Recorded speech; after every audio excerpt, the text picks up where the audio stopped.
ازاي كراوفورد كسب كانيلو؟ اولا الماتش كان على لقب الاندسبيوتد سوبر ميدل ويت، والماتش انتهى بفوز كراوفورد باجماع الحكام. لو بدأنا بتحليل الجولات الاولى من 1 ل3، كانيلو حاول يضغط فيها كتير عشان يركب الماتش من البدايه، لكن كراوفورد كان بيكاونتر كويس وبيبعد عنه وبيحجمه. في الجولات من 4 ل6 كراوفورد بدأ يسيطر أكتر بالتحرك بالكاونتر أتاك، كانيلو معرفش يوصل لجسمه بسهولة. الجولات من 7 ل9 الماتش ولع، كان في تبادل قوي من كلا الجانبين، لكن اللي كان بيميز كراوفورد انه كان اذكى في اختيار لحظات الضرب بتاعته والكاونتر اتاك. كان الذكاء بتاعه في انه بيختار اللحظه المناسبه، ده اللي خلاه يعرف يعمل فارق في النقط ويسرق الجولات من كانيلو. الجولات من 10 ل 12 كانيلو حاول يرجع يضغط تاني لانه حس ان الماتش بيروح من بين ايديه، لكن كراوفورد كان ادق وكان اوضح وحافظ على الفرق للنهايه. كراوفورد ليه كسب؟ عشان كراوفورد كان ذكي، كان متحرك، وكمان لياقته كانت اعلى،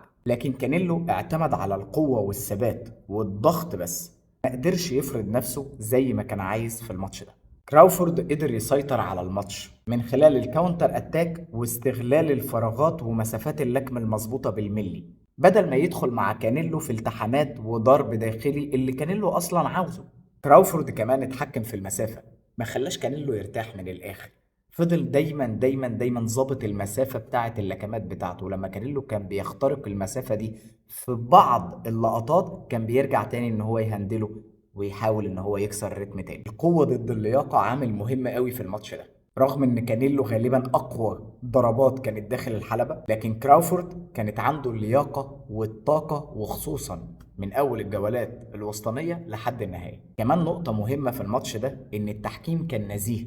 مكسب كراوفورد النهارده بيخليه يفرح، لان دي من اكبر انجازات مسيرته، انه بقى undisputed او غير مهزوم نهائيا في 3 فئات وزن مختلفة.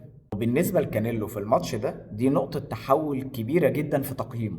خصومه الجداد اللي بيقدروا يتحركوا بسرعة ويقدروا يضربوا ضرباتهم بعقلانية بيسببوا له مشكلة كبيرة. وبالنسبة بقى لمشجعين ومتابعين اللعبة، نتيجة الماتش ده بتبين ان التحرك والدقة وتقديم أداء فني مظبوط بالملي بيكون مهم جدا لمكسبك على الحلبة، حتى ولو كان الخصم أقوى منك وكمان خبرته أكبر. ده كان تحليل سريع بناء على الناس اللي بعتت لي في الرسائل او في الكومنتس وقالوا لي يا كابتن عاوزين تحليل سريع للماتش، لغايه لما نبقى نعمل للماتش ده قصه كامله لانه بجد يستاهل.